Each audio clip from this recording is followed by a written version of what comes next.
Hello friends, आज मैं आपके साथ पॉलिटिकल साइंस का एक और टॉपिक लेके आया हूँ। टॉपिक का नाम है एवोल्यूशनरी थ्योरी ऑफ स्टेट और दूसरा नाम है हिस्टोरिकल थ्योरी ऑफ स्टेट। शुरू करने से पहले बता दूं कि चैप्टर का नाम है सोशल कॉन्ट्रैक्ट थ्योरी और इस चैप्टर के सारे लिंक्स आपको डिस्क्रिप्शन में मिल जाएंगे। चलिए शुरू करते हैं। The most popular, the most acceptable and most scientific of all the theories about the origin of the state is historical और द एवोल्यूशनरी थ्योरी। जो सबसे मशहूर और सबसे ज्यादा एक्सेप्टेबल थ्योरी और साइंटिफिक तरीके से एक्सप्लेन की हुई थ्योरी जो थी वो हिस्टोरिकल और एवोल्यूशनरी थ्योरी ही थी, जो मैं अभी आपके साथ डिस्कस कर रहा हूँ और जिस हिसाब से आपने पेपर में करना है उसी हिसाब से मैं डिस्कस करूंगा। According to this theory, the state is believed to have emerged at a not at a fixed period, nor just one factor is responsible for its emergence. जो स्टेट है वो किसी भी एक फिक्स पीरियड में originate नहीं हुई, ना ही कोई भी एक फैक्टर रिस्पॉन्सिबल है इसके एमरजेंस के लिए। It is the result of an evolutionary process for which many factors are responsible. ये जो स्टेट है ये एक एवोल्यूशनरी प्रोसेस का हिस्सा है और कई फैक्टर्स हैं जो इसकी एग्जिस्टेंस के लिए और इसके पैदा होने के लिए, इसके ओरिजिनेट जिसको ओरिजिनेट करने के लिए रिस्पॉन्सिबल माने जाते हैं। About the origin of the state, doctor Garner says that the state is neither the handiwork of God nor the result of superior physical forces nor creation of resolution or convention nor a mere expansion of family। तो Garner का मानना है कि जो state है वो कोई रब का किया हुआ काम नहीं है, रब का भेजा हुआ कोई इंस्टीट्यूशन नहीं है, ना ही ये कोई फिजिकल सुपीरियर फोर्स है जिसकी वजह से बना, या फिर कोई रेजोल्यूशन पास हुआ इसकी वजह से नहीं है, ना ही ये फैमिली को एक्सपेंड करने से बना। समझ के बाद the state is not a mere artificial mechanism creation but an institution of the natural growth of historical evolution। बल्कि स्टेट एक हिस्टोरिकल एवोल्यूशन, हिस्ट्री में जो लगातार चेंजेस आते रहे एवोल्यूशन की वजह से स्टेट की एग्जिस्टेंस हुई है। जब भी आप क्वेश्चन लिखते हैं, अगर डेफिनेशंस लिखेंगे अपने क्वेश्चन में तो बहुत अच्छे नंबर आने वाले हैं। According to the historical or evolutionary theory, the state is a natural institution. Like many other natural institutions, the emergence and the development of the state took place gradually and slowly on its own। जो state है एक natural institution माना जाता है और इसकी जो development है वो स्लोली और ग्रेजुअली हुई है, एकदम से कोई स्टेट निकल के नहीं आ गई। समझ के बाद we know that man is not only a social being, he is also a political being. हमें ये पता है इंसान सिर्फ सोशल बीइंग ही नहीं है, सामाजिक प्राणी ही नहीं है, सामाजिक ही नहीं है, बल्कि वो सियासी इंसान भी है, पॉलिटिकल इंसान भी है। He had been living with one or the other political organisations. History से ही देखा जाए तो एक ना एक पॉलिटिकल ऑर्गेनाइजेशन रही ही रही है, पुराने पास में भी चले जाए तो। We admit that the nature of the political organisations during the various periods of human history were different, but there were no period in the history where the political organisations do not exist. ये मान सकते हैं इस theory के हिसाब से कि जो पॉलिटिकल ऑर्गेनाइजेशंस हैं वो various periods of human history रही हैं, मगर उनकी जो नेचर है, उनकी जो ऑर्गेनाइजेशन है उसमें फर्क हो सकता है। क्या पता पहले कम हो और आज काफी कॉम्प्लेक्स टाइप की ऑर्गेनाइजेशंस हो। समझ की बात। This political organisation with a slow this political organization with a slow but steady pace developed into a present form of state। ये जो पॉलिटिकल ऑर्गेनाइजेशंस पुराने जमाने से चलती आ रही थी, स्लो एंड स्टेडी पेस से उन्होंने ही आज के जो स्टेट्स हैं इनकी शक्ल ले ली है। दो तीन डेफिनेशन डिस्कस करूंगा। अकॉर्डिंग टू बर्गेस, प्रोनाउंसिएशन इसी तरीके से है। The state is a continuous development of human society out of a grossly imperfect beginning through a crude but improving form of manifestation towards a perfect and universal organization of mankind। उनका ये मानना था state जो है develop हुई है लगातार continuous तरीके से ह्यूमन सोसाइटी की डेवलपमेंट के साथ, और इम्परफेक्ट बिगिनिंग में थी और जैसे जैसे चलती रही और इवॉल्व करती रही तो आजकल एक यूनिवर्सल ऑर्गेनाइजेशन बन गई है मैनकाइंड के लिए। हर जगह हम देखते हैं तो स्टेट्स होती हैं। According to Leacock, the state is a growth and is a growth and evolution, the result of a gradual process running through all the history of mankind and receding into remote and unknown past। तो simple words में इन्होंने भी यही कहा कि state एक growth है, एक एवोल्यूशन है, ठीक है, जो ग्रेजुअली पुरानी तारीख जब से शुरू हुई है, हिस्ट्री जब से शुरू हुई है इंसान की, तब से चलती आ रही है और इसकी जो हिस्ट्री है वो रिमोट अननोन पास्ट में है कि पता नहीं कब से शुरू हुई। समझ के बाद नेक्स्ट आ जाता है। In the words of professor Gilchrist, the important forces which played role in the origin of the state are kinship, religion, political consciousness. उन्होंने कहा था कि जो गिलक्रिस्ट जो हैं जो प्रोफेसर हुए हैं, स्कॉलर हुए हैं, उन्होंने ये कहा था कि जो इम्पोर्टेंट फोर्सेस हैं जो स्टेट को बनाने में इम्पोर्टेंट रोल प्ले करती है वो है किनशिप, जो कि ब्लड रिलेशंस आ जाते हैं, religion and political consciousness. Expressing similar views, professor Gettell has said the most important forces that have contributed to the origin of the state are kinship, मतलब blood relation, and religion, industry and wars. उनके हिसाब से ये चार चीजें थी जो state को इवॉल्व करने में रिस्पॉन्सिबल थी. Having studied the above views of various scholars and as given above, it becomes clear that the state, ये clear है that the state is the outcome of historical and evolutionary process, and the pace of evolution process was not uniform throughout the periods of history. ये जो above definitions हमने पढ़े, views पढ़े, इससे ये साफ पता लगता है कि जो स्टेट है इसका हिस्टोरिकल जो एवोल्यूशन हुआ है ये एक मतलब इवॉल्व हुई है, अचानक से पैदा नहीं होगी, ये इवॉल्व हुई है. और वेरियस टाइम पीरियड्स जो हिस्ट्री में बीते हैं इसमें इसकी स्पीड अलग अलग थी, यूनिफॉर्म स्पीड नहीं थी. The pace has been this pace has been accelerated or retarded according to the place and period of history. जो स्पीड थी स्टेट के बनने की वो अलग अलग जगह पे अलग अलग थी और इसकी स्पीड कभी ज्यादा होगी कभी कम होगी, वो प्लेस एंड पीरियड के हिसाब से चेंज होती रही. Besides, the state has not been outcome of one single factor, but many factors have collectively contributed to its emergence. तो स्टेट का सिर्फ एक आधा कोई फैक्टर नहीं है कि स्टेट इस वजह से आई, स्टेट के कई फैक्टर्स हो सकते हैं. कौन कौन से फैक्टर्स हैं? Number one, social nature of man, इसको मैं डिटेल में डिस्कस करूंगा. ब्लड रिलेशंस जिसको किनशिप कहा जाता है, magic and religion, force, economic warfare and political consciousness. ये 6 पॉइंट्स हैं जो मैं अभी आपके साथ डिस्कस करने शुरू करता हूँ. The explanation of these factors are as under या given below. Number one, social nature of man. इंसान की जो नेचर है वो सोशल है, वो आपस में अकेला नहीं रह सकता आइसोलेशन में. जब मिल के रहेगा तो कोई ना कोई फैक्टर्स जनरेट होंगे कि वो आपस में अपनी सिक्योरिटी के लिए कोई स्टेट टाइप बना लें. ठीक है. The first and foremost factor responsible for the emergence of state is the social nature of man. Man is a social animal who does not live in isolation. इंसान एक social जानवर है, मतलब कि इंसान अकेला नहीं रह सकता. ठीक है. Aristotle is of the opinion that an individual who does not feel the necessity of the society and considers himself self sufficient is either a animal और एन एंजल. ठीक है. सिंपल वर्ड्स में जो एरिस्टोटल है उन्होंने कहा था कि अगर कोई भी इंसान सोसाइटी के बिना रहना चाहता है और अपने आप को सेल्फ सफिशिएंट मानता है तो या तो वो जानवर है, ठीक है, कि वो अकेला ही सारे काम कर लेगा, या फिर वो एंजल है, ठीक है, फरिश्ता है. ठीक है. In fact, man by nature is not only social being but also a political being. और ये सबको पता है कि इंसान एक सोशल बीइंग ही नहीं है, पॉलिटिकल बीइंग भी है. विदाउट पॉलिटिक्स इंसान रह ही नहीं सकता. For the fulfillment of his political interests, he make political organizations and the state is the political organization. अपने political interests को पूरा करने के लिए उन जो इंसान है उसने political organizations बनाई और state भी एक political organization की तरह ही है. The political nature of man is inherent in his all pervasive social nature. ठीक है. जो भी पॉलिटिकल नेचर है इंसान की वो स्टेट में हूबहू दिखती है. Aristotle says that the state originated for the sake of mere life but but it continued to exist for the sake of good life. जो स्टेट है वो ओरिजिनेट की थी कि जिंदगी के चलते चलते मतलब एवोल्यूशनरी प्रोसेस के थ्रू इसको ओरिजिनेट कर दिया था.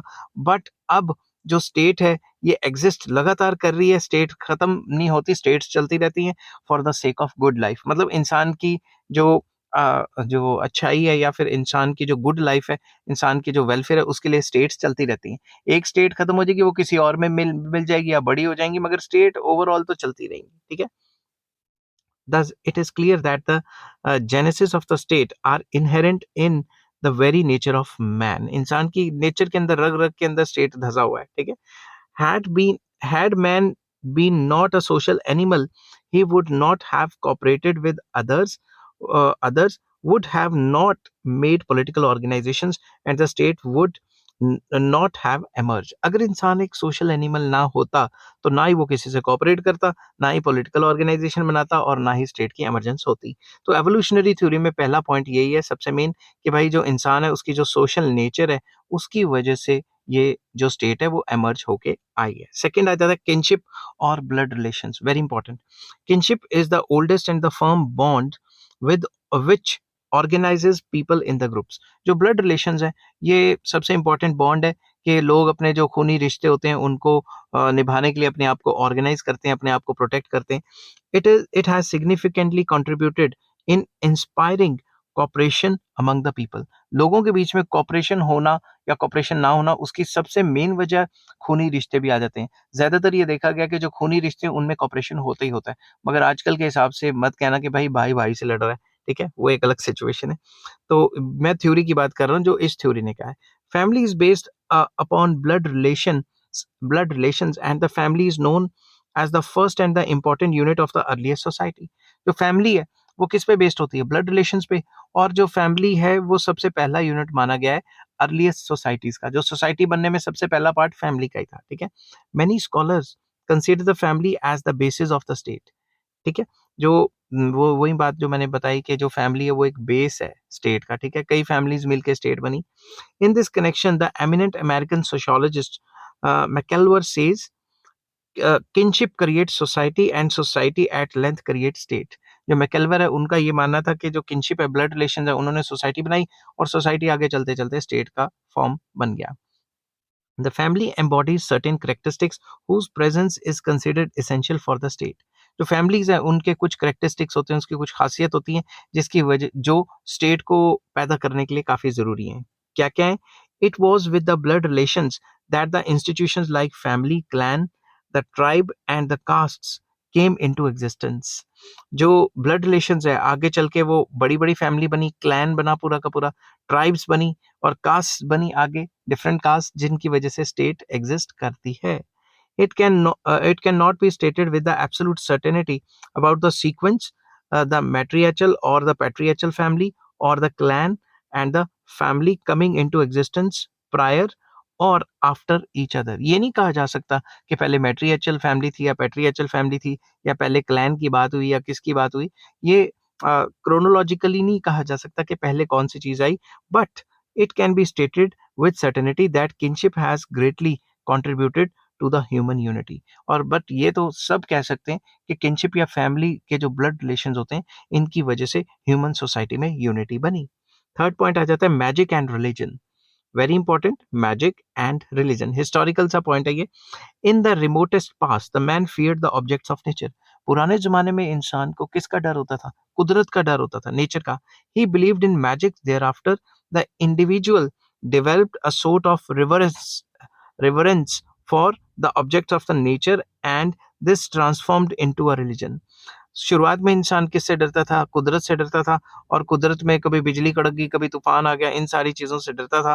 फिर उसने आस्ता आस्ता ये नेचर को रिलीजन के साथ जोड़ दिया। Gradually with the increase in the number of families and clans, kinship which bound them together was weakening as the binding force। तो सिंपल वर्ड्स में जैसे जैसे फैमिलीज एनलार्ज होती गई तो ऐसे ऐसे जो किनशिप का जो बॉन्ड था वो वीकनिंग होता गया और नई नई फैमिलीज आती रही। It was at such a period that common worship और religion saved them from disintegration and kept unity even among bigger clans and tribes. तो बेसिकली जब फैमिलियां बड़ी होती रही, फिर आगे आगे नस्लें आती रही, नई नई फैमिलियां होती रही, तो बच्चे बच्चों के आगे बच्चे, चार चार पांच पांच बच्चे, आपको पता है पुराने जमाने में आठ आठ दस दस बच्चे भी होते थे। तो ऐसे कर करके फैमिलियां बढ़ती रही तो उनमें आपस में जो यूनिटी है, जो किनशिप की जो यूनिटी थी वो कम होती रही। बट जो रिलीजन है उन्होंने उसको बाइंड करके रखा लोगों को आपस में, ठीक है। उसके बाद during the earliest period of human civilization, man feared the powerful objects of nature। जो इंसान था वो कुदरत की पावरफुल चीजों से डरता था, जैसे कोई भूकंप आ गया, जलजला आ गया, कोई वोल्केनो फट गया, कोई टॉर्नेडो आ गया, इन चीजों से डरता था। He considered some unnatural power behind the such powerful objects of nature. उनको इंसानों को लगता था उस टाइम पे कि जो अननेचुरल पावर्स ही हैं इनके पीछे कोई बड़ी शक्ति है।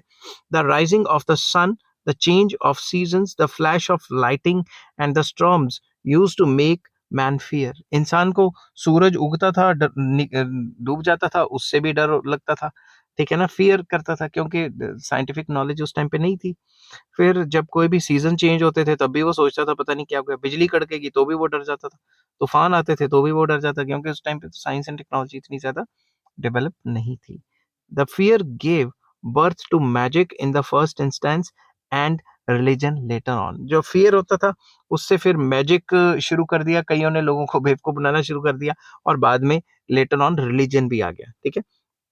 During this period, some clever people exploited this element of the fear of man. कई जो clever लोग थे उन्होंने लोगों के इस डर का फायदा उठाया.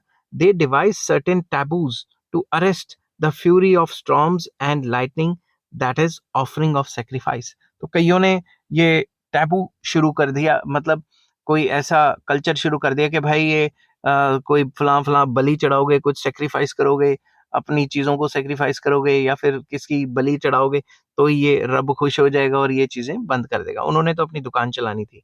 Due to this backwardness the common man started respecting such clever man. इस मतलब बैकवर्डनेस की वजह से, क्योंकि इतनी साइंस एंड टेक्नोलॉजी डेवलप नहीं हुई थी, तो जो इंसान है उन्होंने ये जो क्लेवर चालाक टाइप के लोग थे उनको फॉलो करना शुरू कर दिया ब्लाइंडली, ठीक है। People begin to obey his commands. Professor Gilchrist says that from chief magician the step to chief or the king is very simple. क्योंकि जो चीफ मैजिशियन से जो हल्का फुल्का हेरा फेरी करके जादू जादू दिखा के लोगों को पागल बनाते थे, उसने फिर मेन मतलब मेन बन गया वो, और बाद में जाके वो किंग का रूप भी उन्होंने ले लिया, ठीक है, चीफ बन गए वो ट्राइब ट्रूब के जो भी थी। With the passage of time the man stopped fearing from the natural objects. जैसे जैसे टाइम बीता नेचुरल ऑब्जेक्ट से डरना छोड़ दिया, क्योंकि ये तो आम बातें होगी। He found that these very natural objects helped him in various ways in his life, namely in the field of agriculture. तो उनको ये पता था कि ये जो नेचुरल चीजें हो रही हैं इनका काफी ज्यादा फायदा है, उसको बारिश हो रही है तो उसका भी फायदा है, ठीक है ना।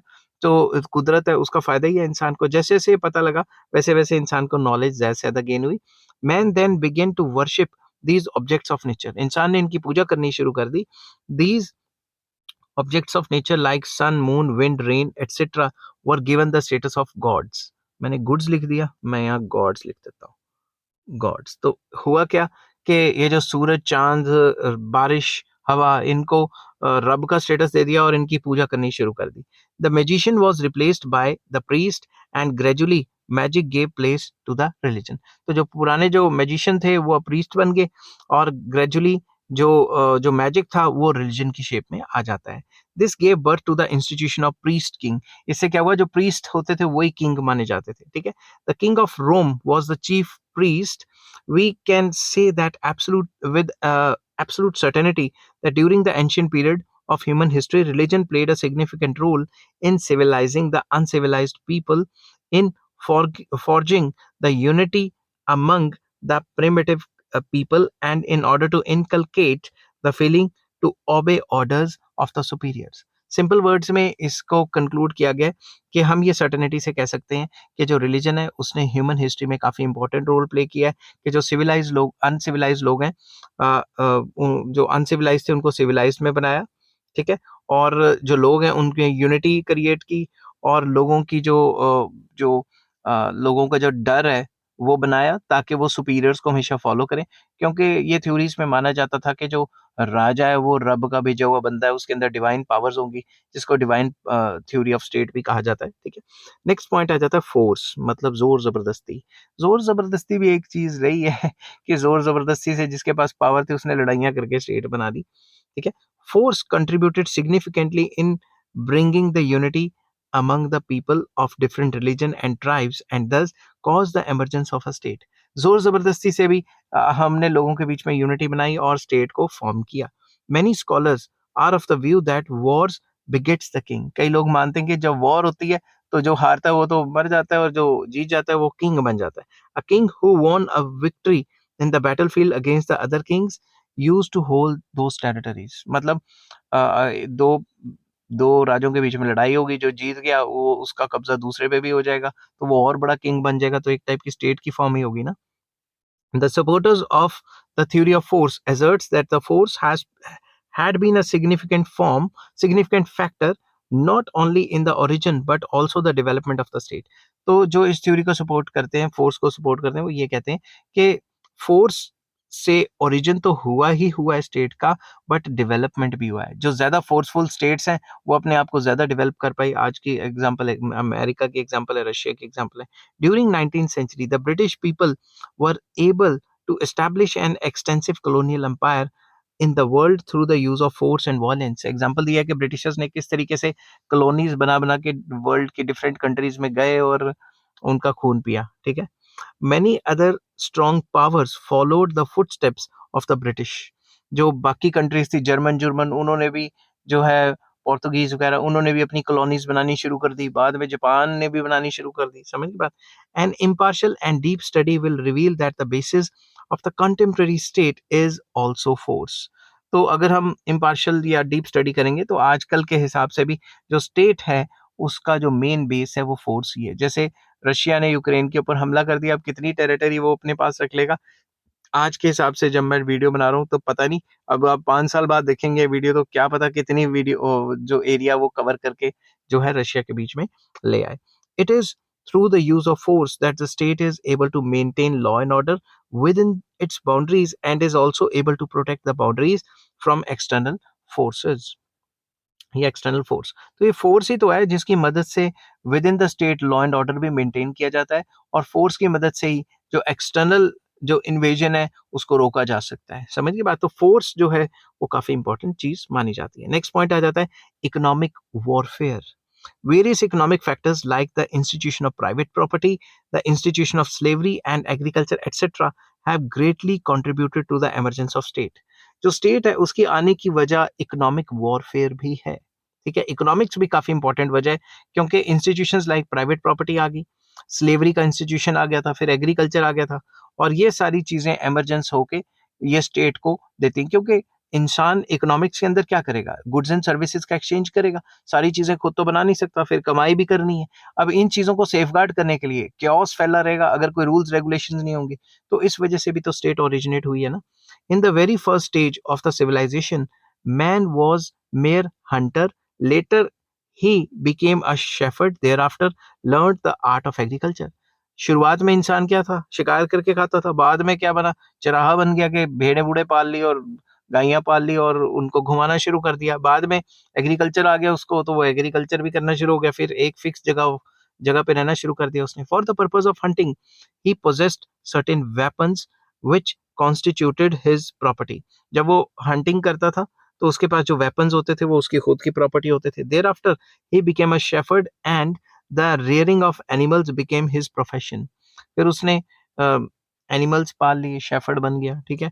When man occupied a land there arose the dispute of mine and thine. जब उसके पास जमीन आ गई एग्रीकल्चर करने के लिए, उसे पता लग गया एग्रीकल्चर कैसे करना है, तब ये मेरा तेरा का लड़ाइयां शुरू होगी कि ये एरिया मेरा है, वो एरिया तेरा है. ठीक है.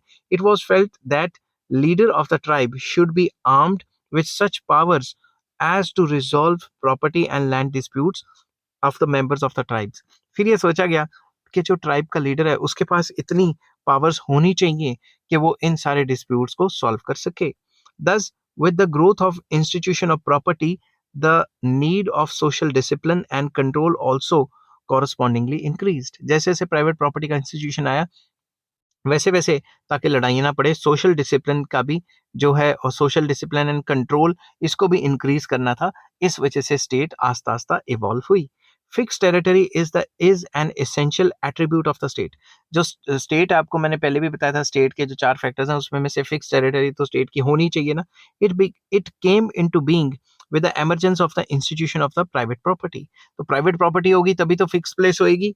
With its emergence man left hunting and his migratory nature and began to live permanently on a fixed piece of land.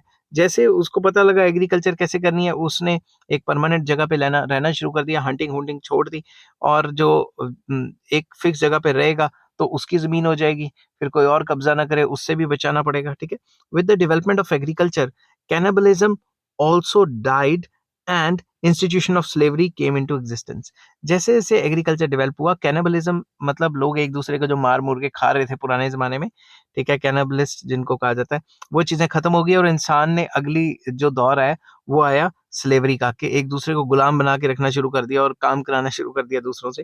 Rousseau is of the view that the individual who marked out a piece of land for personal occupation is the originator of state। Rousseau का ये कहना था कि किसी भी इंसान ने जो अपने लैंड पे मार्किंग कर दी कि कब्जा कर लिया या ये मेरा लैंड है, ऐसा कुछ कह लिया, अपने निशान लगा दिए उस लैंड पे, या फिर वो तार लगा दिया, कुछ भी बाड़ सी बना के कर दी, वहीं से ही स्टेट का ओरिजिन शुरू हुआ।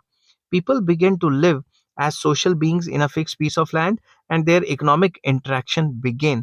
एक फिक्स जगह पे रहेंगे, आपस में रहेंगे तो इंटरेक्शन बढ़ती रहेगी और एक दूसरे से बोलचाल और एक सोसाइटी बन जाएगी। New problems cropped up, their solution were short and found. तो जब आपस में एक जगह पे रहने लग गए तो कई प्रॉब्लम्स खड़ी होगी, आपस में रहेंगे, इकट्ठे रहेंगे तो प्रॉब्लम्स तो आएंगी, फिर उनके प्रॉब्लम्स की जो हल है, सॉल्यूशन है, उनको निकालने के लिए काफी ज्यादा स्टेप्स लिए गए जो कि स्टेट के ओरिजिन को दिखाती हैं। According to Marxist, economic factors has played very important role in the origin of the state. Marxist जो थे, कार्ल मार्क्स, उनका भी यही कहना था कि जो मार्क्सिस्ट थ्योरी को फॉलो करते हैं कि भाई स्टेट का जो ओरिजिन है उसमें जो है इकोनॉमिक्स काफी इंपॉर्टेंट रोल प्ले करती है। They are of the view that with the origin of the institution of private property, the owners of the property created the state for the protection of their interest. तो Marxism का भी यही मानना है कि जो प्राइवेट प्रॉपर्टी है उसके आने की वजह से स्टेट की एग्जिस्टेंस हुई, और स्टेट बनाई इसलिए गई क्योंकि वो अपनी प्राइवेट प्रॉपर्टी को सेव करना चाहते थे और रूल्स रेगुलेशंस लाना चाहते थे उनको अपने हिसाब से कंट्रोल करने के लिए। ठीक है, तो मार्क्सिस्ट क्या कहता है ओवरऑल वो किसी और दिन डिस्कस करेंगे, उसके ऊपर भी मैं एक अलग से थ्योरी की वीडियो लेके आऊंगा, लॉन्ग क्वेश्चन की। तो इकोनॉमिक्स के बाद अगला आ जाता है पॉलिटिकल कॉन्शियसनेस। लोगों की जो पॉलिटिकल कॉन्शियसनेस है उसकी वजह से भी जो थ्योरी है, जो स्टेट की थ्योरी है, जो स्टेट है वो ओरिजिनेट हुई। किस तरीके से? There is no doubt that the origin and development of the state, various factors, they are factors like religion, blood relations, force, economic welfare, and the social nature of man played a very important role.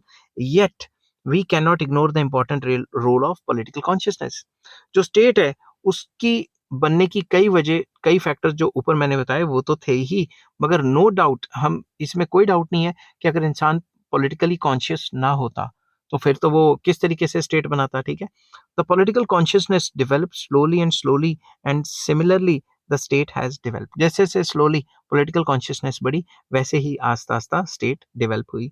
When people begin to live on a fixed territory with cooperation with one another, it was natural for them to rear common interest। जब वो इकट्ठे रहने लगे एक fix territory में आपस में, तो ये नेचुरल था कि वो कॉमन इंटरेस्ट पे कोई काम करते। Thus they felt the need of founding an organisation for safeguarding their common interest and for regulating and disciplining their lifes. तो उनको लगा कि भाई एक ऐसी ऑर्गेनाइजेशन होनी चाहिए जो प्रॉपर रूल्स रेगुलेशन बनाए और उनके आपस में जो इंटरेस्ट है उसको सेव करे और मतलब उनको डिसिप्लिन में लेके आए और इस तरीके से काम चलाए कि उनमें कोई डिस्टरबेंस ना फैले, मतलब प्रॉपर रूल्स रेगुलेशन लेके आए ताकि उस हिसाब से सोसाइटी चले। Such an organisation was considered inevitable and absolutely essential। इस टाइप की ऑर्गेनाइजेशन इनएविटेबल हो गई थी, आनी थी और essential भी हो गई थी। The birth of such a feeling may be called the development of a political consciousness। इस तरीके की सोच रखने को ही हम कह देते हैं कि भाई political consciousness लोगों में आ गई थी। It cannot be said with certainty with the when the political consciousness developed। हम ये नहीं कह सकते कि भाई फला सन में या फला टाइम में जो कॉन्शियसनेस आ गई थी। It is possible that the political consciousness had risen in the minds of few people in the beginning। ऐसा भी हो सकता है कि शुरू में कुछ लोगों के ही दिमाग में आई हो ये, thereafter it spread to others। बाद में बाकियों को फैला दी कि भाई ऐसा ऐसा होना चाहिए ताकि हम एक जगह पे रहते हैं तो हम आपस में रूल्स रेगुलेशंस बना के रहें। ठीक है, it grew into feeling of a group consciousness and the state may be called the outcome of the group or class consciousness। तो ये लोगों की कॉन्शियसनेस के हिसाब से ही डेवलप हुई, तो इसको ग्रुप कॉन्शियसनेस की फीलिंग भी कहा जा सकता है और बाद में क्लास कॉन्शियसनेस भी कहा जाता है। अब इस थ्योरी को कंक्लूड करते हैं। In the end we can safely conclude that the historical or evolutionary theory is the most acceptable theory of the origin of the state। ये जो थ्योरी है ये सबसे ज्यादा एक्सेप्ट की जाती है। This theory tries to prove that the state is not the result of any single factor and it did not came into being all over the globe at once and at the same time. ये theory ये भी कहती है कि अचानक से state नहीं आ गई कि रातों रात इंसान को अकल आ गई और उसने स्टेट बना दी। ये एक एवोल्यूशनरी प्रोसेस है जो लगातार टाइम में चलता रहा। ठीक है। In fact, it is the result of number of factors cumulatively contributing their share in the emergence of the state as an institution. तो ये बताया कि कई फैक्टर्स हैं जो रिस्पॉन्सिबल हैं, जो क्यूमुलेटिवली काम करते हैं, तभी जो है वो स्टेट ओरिजिनेट हो पाती है। ठीक है। सच कंट्रीब्यूटिंग फैक्टर्स आर कौन कौन से हैं? Nature of man, blood relations जिसको किनशिप कहा जाता है, force, religion and magic, economic struggle and ultimately political consciousness. वो जो अलग ऊपर फैक्टर्स बताए हैं उनको दोबारा यहाँ पे लिख दिया। स्टेट इज दस the outcome of all these factors taken together. जब ये सारे फैक्टर्स साइमल्टेनियसली आते हैं तब स्टेट की जो एग्जिस्टेंस है वो अच्छे तरीके से सामने आ जाती है। Thus we find substantial truth, truth दो बार लिख दिया, substantial truth in this theory. तो इस थ्योरी में काफी ज्यादा सच माना जाता है। पुरानी थ्योरियों की तरह ये गड़बड़ जो नहीं करती, मतलब ये नहीं कहती कि रातों रात लोगों को अकल आ गई और उन्होंने सोशल कॉन्टेक्ट कर लिया। तो ये कहती है एवोल्यूशन हुआ है slowly and slow slow pace से, तब आज की जो स्टेट्स है वो हरकत में आई है। आई होप ये वीडियो आपको पसंद आई होगी। अगर पसंद आती है तो please like share and subscribe.